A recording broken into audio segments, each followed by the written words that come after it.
How's it going, everybody? Welcome back to the channel. My name is Ace. Today I'm once again joined by Songbird. Hello. And today we're checking out Pearl Jam, Jeremy.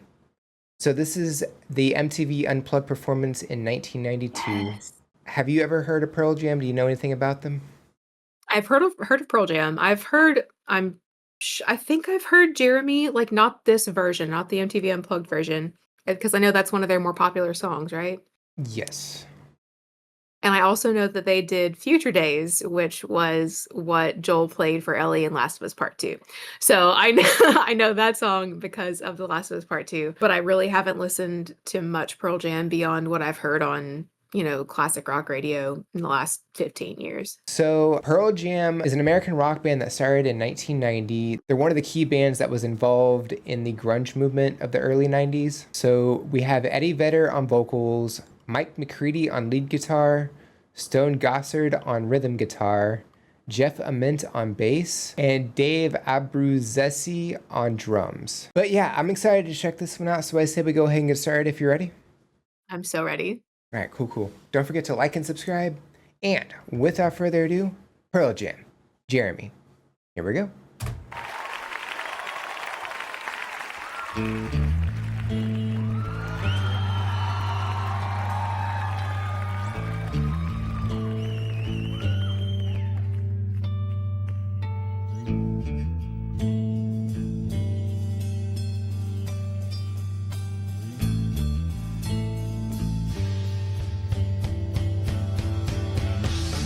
At home, drawing pictures of mountain tops with him on top. Lemon yellow sun, arms raised to be. The dead lay in pools of maroon below. Daddy didn't give attention, no,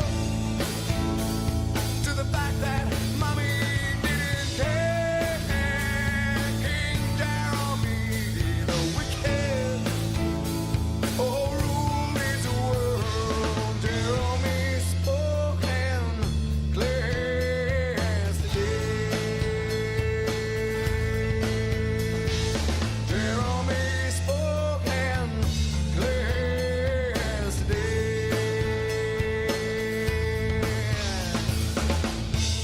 Clearly I remember picking on the boy. Seemed a harmless little. No, but we unleashed the lion, yeah. Gnashed his teeth and bit the recess lady's breast. How could I forget? And he hit me with a surprise left. Oh, my jaw left hurting. Oh, jaw wide open. Just like the day, or like the day I heard. Daddy didn't give affection, no, and the boy was something that mommy wouldn't wear. King Jeremy the wicked, oh, ruled his world. Jeremy spoke and cleansed the day. Jeremy spoke and cleansed the day. Jeremy spoke and cleansed the day.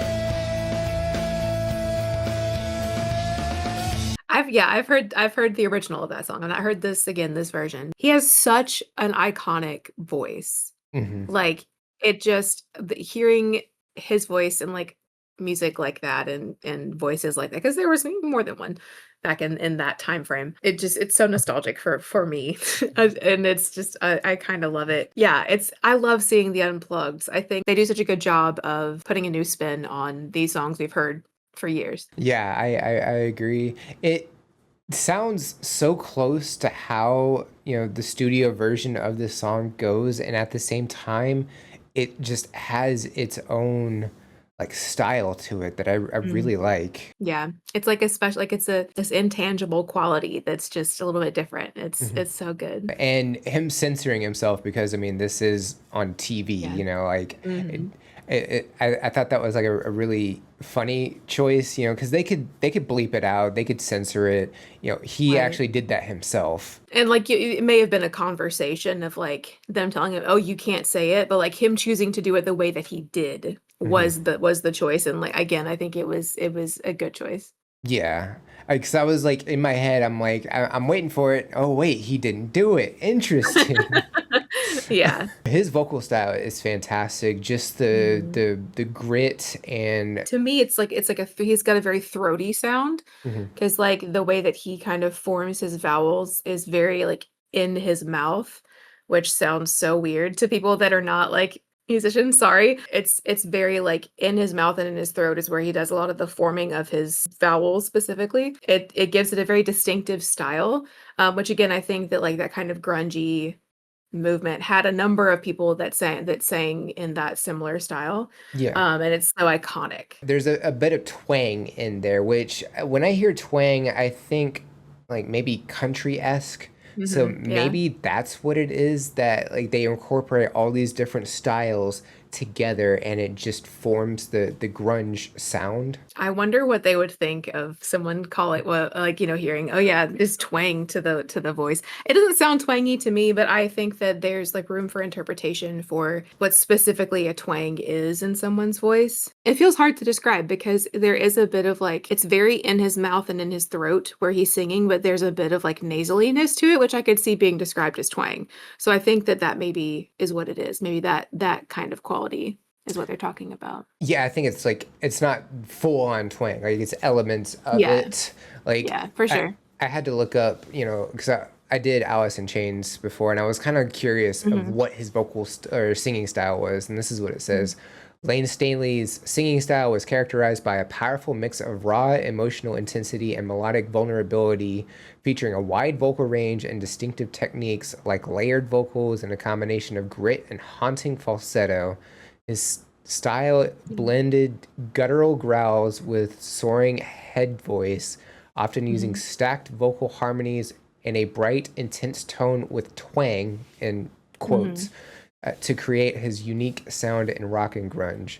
So the fact that it's in quotes, I feel like they're taking elements of twang into Yeah. it. They're not taking like Mhm. the full on literal definition of twang. Right.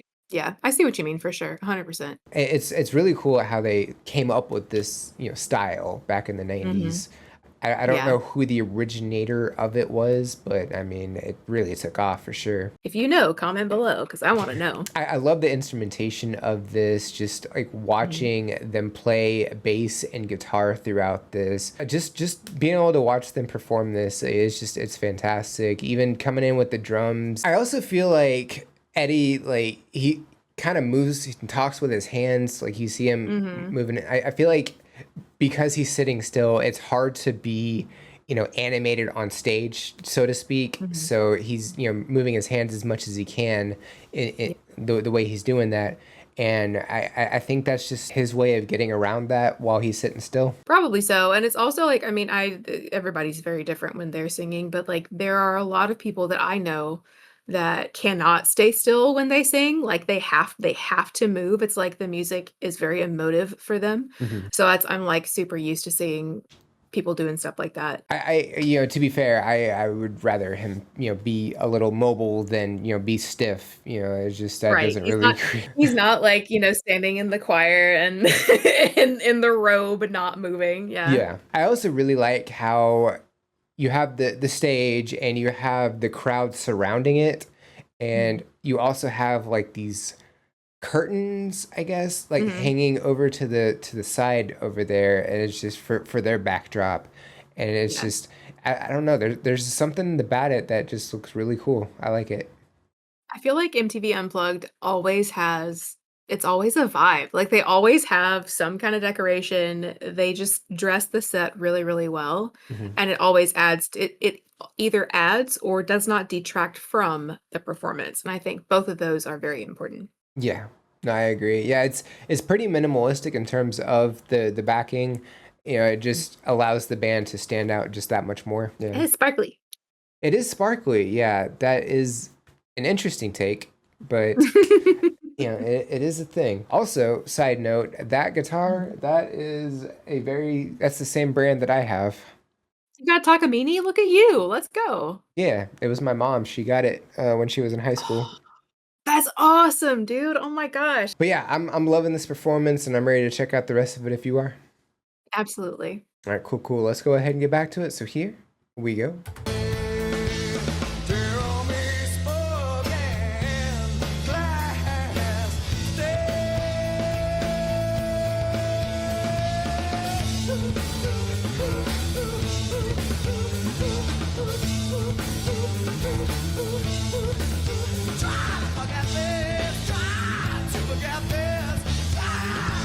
That power, though. from the blackboard.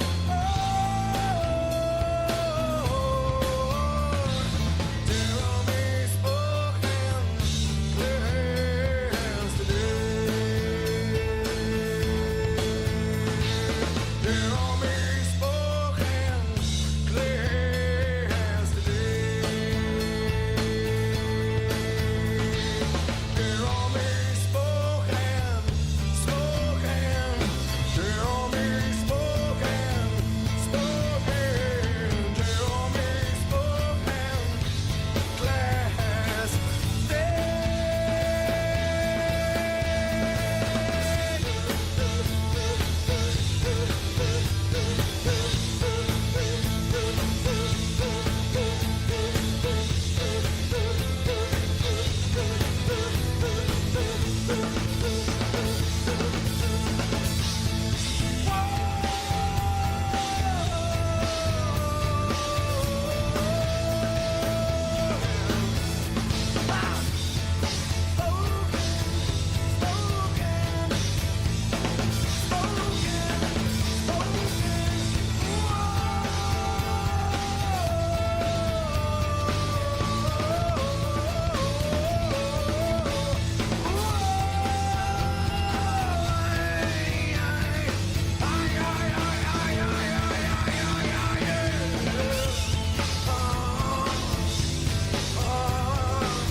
Well, that kid that was like on the back of the stage that was immediately like, yeah, like hands in the air.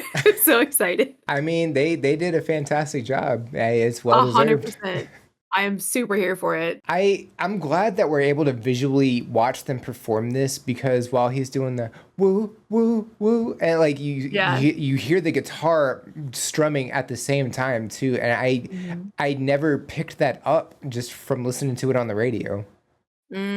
Yeah, that's so true. And I also think that with it being acoustic, like they're kind of able to obviously they're playing it the same way, but it is a little bit different being acoustic. And so it's interesting to hear the different things that stand out to you when it's the instrumentation is just by definition a little bit different because it's all acoustic. And I also feel like, because like listening to it on the radio, I don't always understand the lyrics when Eddie Vedder is singing. And here I feel Right. like I understand it a little bit better, which is like Yeah. crazy awesome. Yeah, it definitely like, and I don't know if it's because he's singing live or I don't know what it is, but there was something about it that I was definitely able to understand him better than I have previously. But no, there's something so special about live performances, and we've talked about this before, but like I just think it's such a cool thing to watch people do this and breathe life into their music in front of your eyes. I think it's so cool.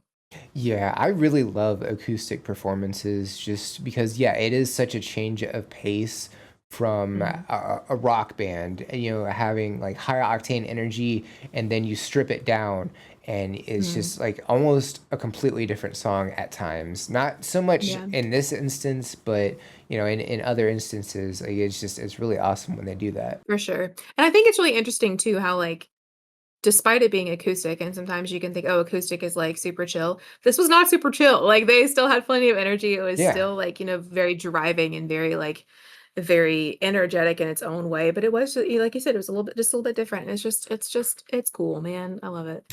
Yeah, I really love the energy that they brought to this performance. They definitely kept it, the same as the, studio version of the song, which, For is, sure. I love. Yeah. It was fun. It was fantastic. Again, I love these MTV, especially like the older MTV Unplugged. I really enjoy these because I think that, like I said, they're always just like a vibe, and they always bring a special feel to these performances. So I love getting to check these out. Yeah, agreed.